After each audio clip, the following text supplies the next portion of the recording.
Et là, on part en direction des terrains de sport.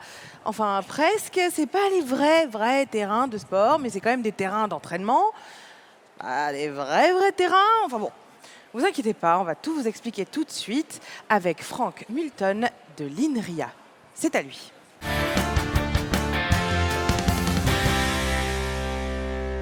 Merci Elodie pour cette introduction. Et puis on va essayer de clarifier effectivement les terrains virtuels et les terrains réels. Donc mon but, c'est d'essayer de voir avec vous comment la réalité virtuelle peut servir à l'entraînement sportif de manière sérieuse. Donc comment, avec Paris qui organise les JO, comme vous le savez certainement en 2024, comment on va pouvoir aider nos athlètes à gagner plus de médailles. Donc le gouvernement a lancé un grand nombre d'actions pour doubler le nombre de médailles. Alors, c'est peut-être un petit peu abusif le doubler le nombre de médailles, mais on va essayer en tout cas de faire mieux et de mobiliser les forces qui existent en France pour les aider à gagner ces médailles. Alors évidemment, les entraîneurs sont mobilisés, les sportifs sont mobilisés, les collectivités locales aussi, les industriels et puis aussi les chercheurs. Donc nous, les chercheurs, on est aussi sollicités pour les aider à gagner plus de médailles. Alors comment on va faire ça ? Eh bien, on va essayer déjà de comprendre comment eux travaillent et comment un entraîneur fait qu'on va pouvoir avoir des médailles. Alors pour avoir des médailles, la première chose, il faut d'abord comprendre quelles sont les compétences dont le sportif a besoin. Quand il va devoir, en football par exemple ici, vous avez un joueur du Stade Rennais Football Club, alors je sais que je suis à Paris, je suis désolé, mais je vais parler un petit peu du Stade Rennais Football Club, je suis de Rennes. Donc ce joueur, en fait, il faut comprendre ce dont il a besoin pour gagner. Il a besoin d'explosivité, il a besoin d'être capable de générer une force hyper importante pour tout de suite décoller avec le ballon et partir devant. C'est ce qu'on teste par exemple ici. Et puis, il va avoir besoin de stratégie, de tactique. Est-ce que je fais une passe? Est-ce que je dribble? Est-ce que je vais jusqu'au but tout seul ou est-ce qu'il faut que je passe en arrière? Il va aussi avoir besoin de force, donc il va faire de l'entraînement physique. Il a aussi besoin d'avoir un mental d'acier et il va travailler à faire de la préparation mentale. Donc tout ça, il va falloir qu'on comprenne en fait tout ce puzzle de pièces qui vont lui permettre de devenir le champion de demain. Et pour devenir ce champion de demain, eh bien, on va identifier ses sous-compétences. C'est comme ça que j'appelle le fait d'être très fort, le fait d'être très dynamique. Et ces sous-compétences, l'entraîneur, qu'est-ce qu'il va faire? Eh bien, il va les entraîner une à une, séparément. On n'entraîne pas tout d'un coup. Quand on fait un entraînement de football, on ne fait pas que du football. On va faire de la musculation, on va faire de la préparation mentale, on va faire un certain nombre de choses. Et c'est là que nous, les chercheurs, on arrive et on propose, à partir de là, des solutions pour travailler ces petites sous-compétences-là particulières. Alors, j'ai un collègue à Montpellier qui a travaillé dans la réalité virtuelle justement sur ces sous-compétences dans le cas du jonglage. Alors, on s'éloigne un petit peu de l'olympisme, mais dans le cas du jonglage, de quoi a-t-on besoin? On a besoin de coordonner ses mains, d'avoir un mouvement rythmique des mains. On a besoin de générer un schéma des balles pour que ces balles arrivent bien dans les mains. Il faut savoir lancer la balle correctement et il faut savoir la rattraper. Toutes ces sous-compétences, quand vous jouez et vous faites du jonglage, vous en avez besoin tout de suite. Si vous ne savez pas bien lancer une balle, vous avez beau avoir la bonne coordination, ça ne marche pas. Vous ne pourrez pas jongler très longtemps. En réalité virtuelle, qu'est-ce qu'il a fait? Il s'est dit, je peux en réalité virtuelle travailler sur la rythmicité des mains, et puis je vais tricher, parce que la réalité virtuelle, je peux faire ce que je veux dedans. Je vais tricher, je vais faire que quelle que soit la manière dont il lance la balle, elle arrive toujours dans l'autre main, de manière parfaite. Comme ça, je travaille ma rythmicité des mains isolément du reste. Quand j'ai une bonne rythmicité des mains, je vais complexifier au fur et à mesure la tâche.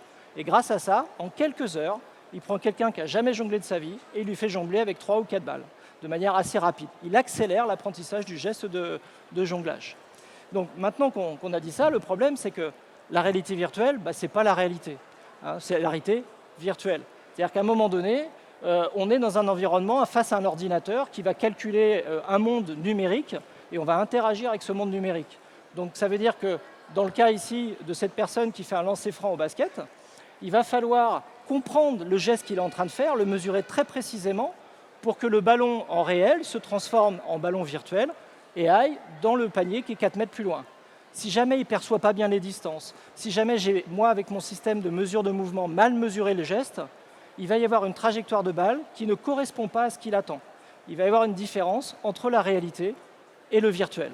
Et dans ce cas-là, ça ne marche pas. Ça veut dire qu'il va s'entraîner en réalité virtuelle à faire des paniers. Et puis, quand il va revenir au réel, il va avoir complètement raté l'objectif d'apprendre parce que ça ne sera pas la même chose qui va se passer quand il fera le geste. Donc on est obligé de travailler sur une réalité virtuelle qui va être le plus juste possible avec les sensations du sportif. Et puis, par exemple, ce que l'on a fait sur au rugby, c'est de travailler sur l'interaction. Donc ça, c'est une sous-compétence particulière du joueur de rugby, c'est d'être capable d'anticiper l'attaque de la personne qui est face à lui avec un ballon. Alors je vais un peu mimer le rugby, je ne suis pas rugbyman, hein. Donc la personne qui attaque, qu'est-ce qu'elle fait avec son ballon? Elle va essayer de feinter à gauche, à droite, pour essayer de passer la défense. Et là, la question qui se pose, c'est est-ce que je suis capable d'anticiper au final où il va aller, pour me mettre sur sa trajectoire et l'arrêter? C'est ça la grande question. Donc je suis sur cette sous-compétence-là. Et donc pour cette sous-compétence, si on veut travailler ça en vrai, c'est très difficile. Parce que la personne qui attaque, elle va attaquer 10 fois de manière différente. Donc je ne vais pas savoir vraiment si la personne elle arrive à lire l'information. En réalité virtuelle, je suis dans un monde où je fais tout ce que je veux. C'est magique. Donc je vais par exemple lancer mon attaquant avec son ballon, et puis d'un seul coup, je le fais disparaître. Et je vais demander à la personne qui est défenseur, est-ce que tu es capable de l'arrêter? Est-ce que tu es capable de dire où est-ce qu'il va aller? Et plus ça va aller, plus je vais le faire disparaître de plus en plus tôt. Et quand je vais faire disparaître de plus en plus tôt, je vais voir à quel moment la personne décroche et se trompe sur la direction finale. Et donc, ce temps auquel je coupe de plus en plus tôt va me devenir un score, en fait. C'est le score d'anticipation de la personne.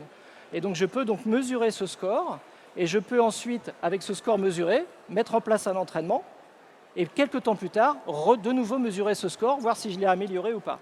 Et donc évidemment, ici, la réalité virtuelle va nous permettre, de mesurer la capacité de la personne à anticiper, et deux, de l'entraîner en plus à faire ça. L'entraîner pourquoi? Parce que de nouveau, en réalité virtuelle, c'est magique.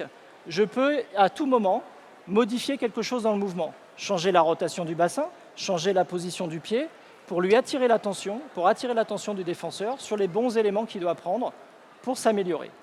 Donc ça, c'est ce qui a été fait par exemple avec l'équipe de rugby irlandaise il y a quelques années et qui a fait tourner ça en routine avec les sportifs de haut niveau. Pendant 3-4 ans, ils évaluaient leur capacité d'anticipation, ils se comparaient les uns les autres et ils avaient une courbe qui montrait l'évolution de leur capacité à anticiper. Donc ça a tourné en réel aussi. Alors, voilà. Donc, un autre exemple qui est lié au football. Donc vous voyez ici la réalisation d'un système de réalité virtuelle sur du coup franc.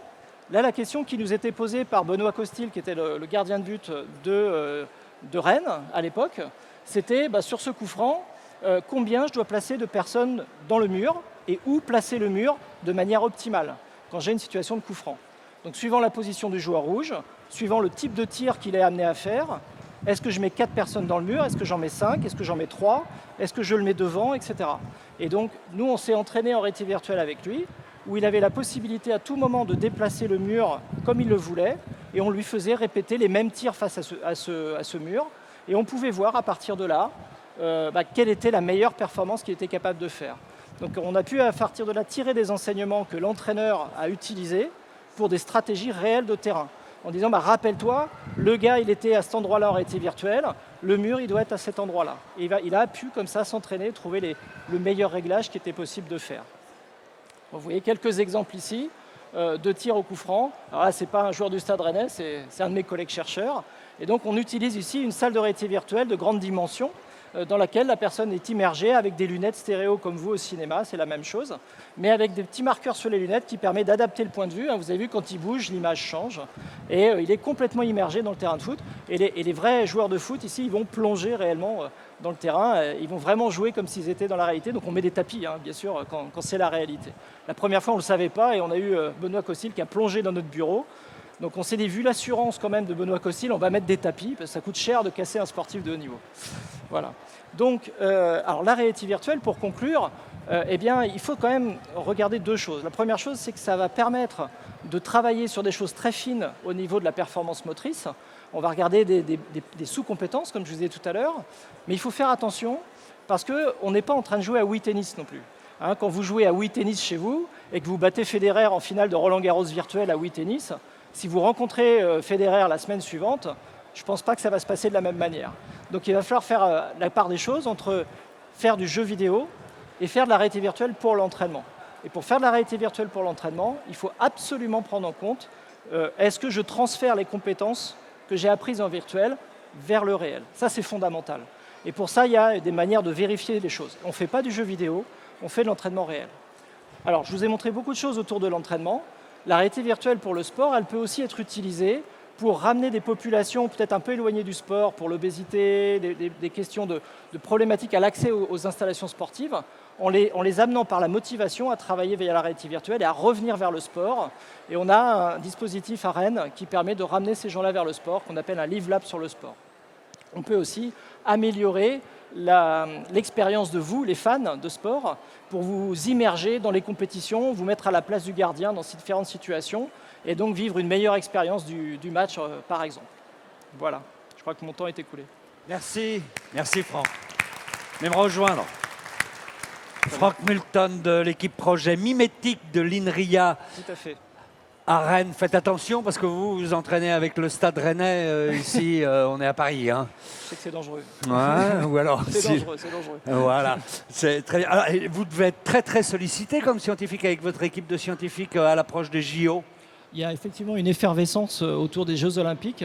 Et aujourd'hui, il y a un appel à projet, par exemple, du ministère pour le 16 octobre, où on nous demande de soumettre des projets avec des fédérations.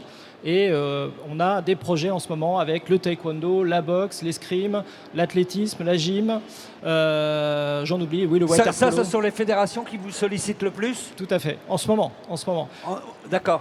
Ouais. Est-ce qu'il y a des sports qui s'adaptent le mieux ou est-ce que justement cette science se prête le mieux à certains sports plutôt? Alors tout dépend en fait comment on va utiliser la réalité virtuelle. Si on veut vraiment s'immerger dans une situation réaliste de jeu, effectivement ça va être très difficile au water polo par exemple, ça va être très compliqué en natation Ouais, aussi. non, sinon il faut que vous transformiez vos bureaux en piscine. Exactement.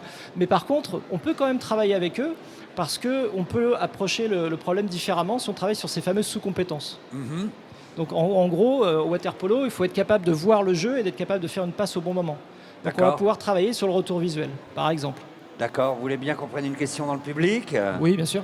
Jean? On était justement en train d'en discuter. On a une première question. Je vous laisse la formuler alors, à notre Bonjour intervenant. madame. Allez-y. Bonjour.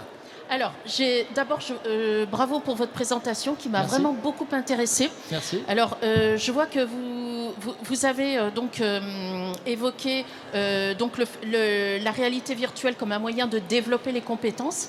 Et moi, la question que je me suis posée en vous écoutant, c'est s'il était possible d'utiliser ce procédé pour des actions correctrices. Je pense à des personnes qui sont dyspraxiques, qui ont des troubles de la coordination motrice. Tout à fait. C'est une très bonne question. Là, j'ai beaucoup parlé de performance, effectivement.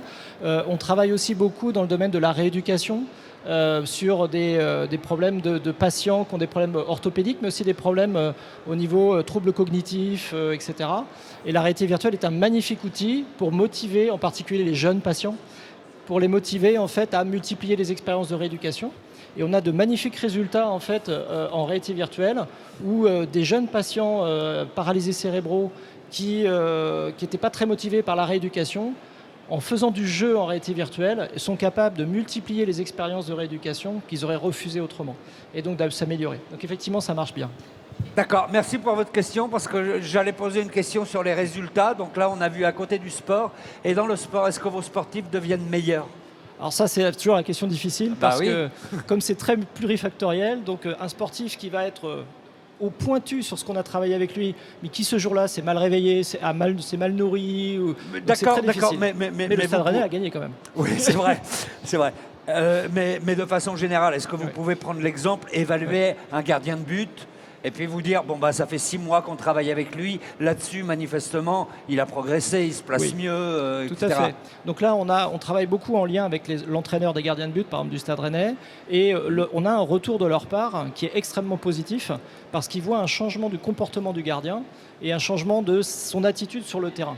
Donc ça veut dire qu'on a un réel impact sur ce qui se passe. De là à dire qu'il va gagner, ça va dépendre aussi de Oui, l'adversaire. non, on est d'accord. Voilà. Mais vous sentez quand même une progression, Oui, il y a une heureusement progression. d'ailleurs. Hein, parce que Ouais. Alors, on a une autre question, je crois. Ouais, Oui. une autre question du public tout de suite. Bonjour. Bonjour, quand vous avez évoqué le jonglage, j'ai pensé, quand vous avez évoqué la coordination au piano, est-ce que vous pouvez aussi utiliser la réalité virtuelle justement pour augmenter les capacités et de sensibilité également aussi technique et de sensibilité pour le piano? Alors, je pense que c'est possible, j'ai jamais eu l'occasion de travailler avec. Non, mais c'est intéressant, vous avez vu, hein, on va Ouais. élargir votre champ Ouais, je vois ça, ouais. d'expérimentation. On voit ça, oui. Non, Alors- il y a effectivement. Alors, la grosse question, c'est que quand on est très spécialiste et qu'on a des sensibilités très fines, la question va être de savoir est-ce qu'on est capable de retranscrire le toucher des touches en virtuel du piano. Donc tout ce qui est tactile, tout ce qui est touché, retour d'effort, ça reste encore un problème assez compliqué en réalité virtuelle. On a du mal à le faire. Avant-hier, je partais de mon laboratoire et j'ai un collègue qui était en train de s'entraîner à taper au marteau en virtuel sur une plaque de métal. Et c'est compliqué. C'est simple dans la vie, mais en virtuel, c'est très compliqué en fait. Très très compliqué. Donc le toucher, c'est quelque chose de très dur. Mais il faut que les situations soient très très réalistes ou pas pour immerger en fait le sportif en l'occurrence dans la situation. C'est nécessaire ou pas? Alors le paradoxe, c'est qu'on pourrait s'attendre à ce que ce soit nécessaire. Oui. Et en fait, plus on est réaliste, et plus la personne se dit mais je ferais aussi bien d'aller m'entraîner en vrai en fait. C'est pas la peine que j'aille en virtuel. On n'apporte rien quand on s'entraîne en réaliste. Par contre, sur ce que j'ai montré, et en particulier avec le gardien du Stade Rennais, la vision périphérique, on l'a travaillé simplement avec des petites sphères rouges et bleues qui changent de couleur et qui se baladent dans son champ visuel. Et lui, son objectif, c'est à un moment donné, les sphères rouges deviennent bleues, c'est de repérer les rouges et les bleus lorsqu'elles ont été masquées. Et ça marche très très bien pour entraîner sa capacité de vision périphérique. Et donc, c'est pas du tout réaliste. D'accord. Mais au final, ça marche bien parce que ça cible une sous-compétence. Et on fera jamais aussi bien que le réel au final. Ça doit être pas mal pour la boxe, ça évite les entraînements où on se prend trop de Tout à fait. percute, non? Alors c'est une demande de la Fédé de boxe justement. Sérieux? Oui, tout à fait. Donc on a un projet avec eux de réalité virtuelle sur la boxe pour entraîner en fait aux stratégies d'anticipation, dont être capable de lire dans l'adversaire qui va envoyer un punch, un kick, etc. Ouais. Mais sans le prendre, quoi, sans s'en prendre. Donc, parce que se prendre 50 coups de poing dans une heure, c'est un petit peu difficile humainement. Par contre, 50 coups de poing virtuels, ça vous pose absolument aucun problème. Donc ça va permettre de travailler la stratégie sans danger pour le corps. Donc c'est un point intéressant. D'accord, juste une dernière question rapidement, mais qui est plus de l'ordre éthique. Est-ce que ça ne pose pas un problème? Est-ce qu'on ne pourrait pas dire à un moment donné que c'est une sorte de dopage technologique? Comme on a eu la question, il y a des gens qui ont perdu leur médaille parce qu'ils avaient porté des tenues qui n'ont pas été reconnues, justement. Oui, alors c'est un vrai débat, c'est une vraie question aujourd'hui. Où va la limite de la science et de la technologie pour ne pas tomber dans du dopage? Alors on sait que lorsqu'on équipe le sujet lors des compétitions, là, on a franchi un peu la ligne rouge parce qu'effectivement, on met de la technologie embarquée sur le sportif. On a vu les combinaisons de natation, on a vu les capteurs embarqués. Ça, c'est effectivement, là, on a franchi la limite.